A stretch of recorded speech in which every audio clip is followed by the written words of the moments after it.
Chapter 6 Busted. The next day at school, an announcement came over the loudspeakers. George Beard and Harold Hutchins. Please report to Principal Crump's office at once. Uh-oh, said Harold. I don't like the sound of that. Don't worry, said George. They can't prove anything. George and Harold entered Principal Crump's office and sat down on the chairs in front of his desk. The two boys had been in this office together countless times before, but this time was different. Mr. Crump was smiling. As long as George and Harold had known Mr. Crump, they had never, ever seen him smile. Mr. Crump knew something. I didn't see you boys at the big game yesterday, said Crump. No, said George. We weren't feeling well. Yeah, Harold stammered nervously. We went home. Ow, that's too bad, said Principal Crump. You boys missed a good game. George and Harold quickly glanced at each other, gulped, and tried hard not to look guilty. Lucky for you, I have a videotape of the whole thing, Mr. Crump said. He turned on the television in the corner and pressed the play button on the VCR.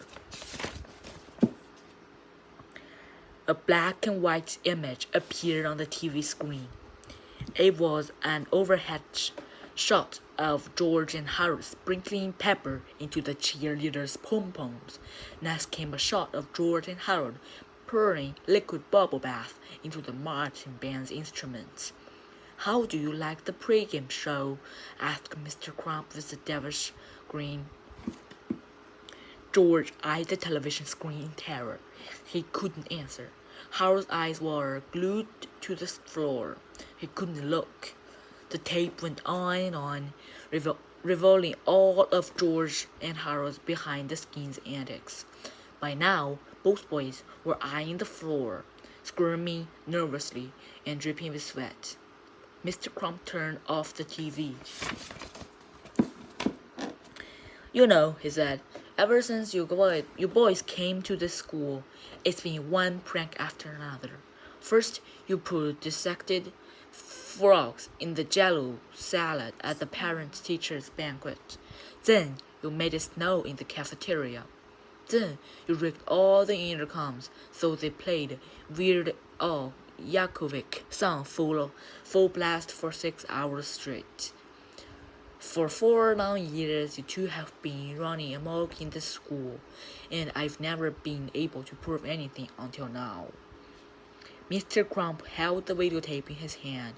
I took the liberty of installing tiny video surveillances cameras all around the school. I knew I'd catch you two in the act one day. I just didn't know it would be so easy. Chapter 7 A Little Blackmail. Mr. Crump sat back in his chair and chuckled to himself for a long time. Finally, George got up the courage to speak. What are you going to do with that tape? He said. I saw you never ask, laughed Principal Crump. I've thought long and hard about what to do with this tape, Mr. Crump said.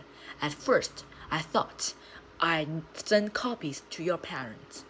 The boys swallowed hard and sank deeply into their chairs.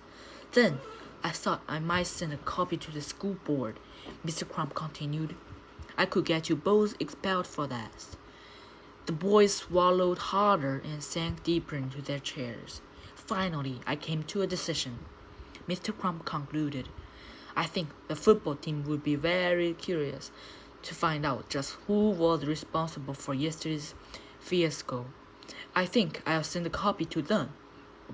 George and Harold leaped out of their chairs and fell to their knees. No, cried George. You can't do that. They'll kill us. Yes, begged Harold. They'll kill us every day for the rest of our lives. Mr. Crump laughed and laughed. Please have mercy, the boys cried. We'll do anything. Anything? Asked Principal Crump. With delight, he reached into his desk, pulled out a list of demands, and tossed it at the boys. If you don't want to be dead as long as you live, you'll follow these rules exactly.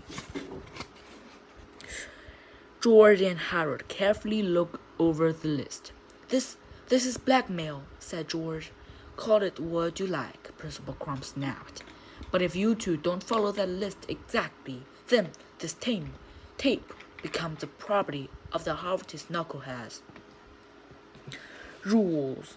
Number 1. No more practical jokes or pranks. 2. No laughing nor smiling. 3. 4. No more Captain Underpants. 5. Wash my car every day. 6. Mao Mai. Chapter 8. Crime and Punishment. At 6 o'clock the next morning, George and Harold dragged themselves out of bed, walked over to Mr. Crumb's house, and began washing his car. Then, while Harold scrubbed the tires, George roamed around the yard, pulling up all the weeds and crabgrass he could find. Afterward, they cleaned the gutters and washed all the windows on Mr. Crumb's house. At school, George and Harold sat up straight, listened carefully, and spoke only when spoken to. They didn't tell jokes, they didn't pull pranks, they didn't even smile. The teacher kept pinching herself. I just know this is a dream, she said. At lunch, the two boys welcomed Mr. Crumb's office, shined his shoes, and polished his desktop. At recess, they clipped his fingernails and around his tie. Each spare moment in the boys' daily schedule was spent catering to Mr. Crumb's every whim.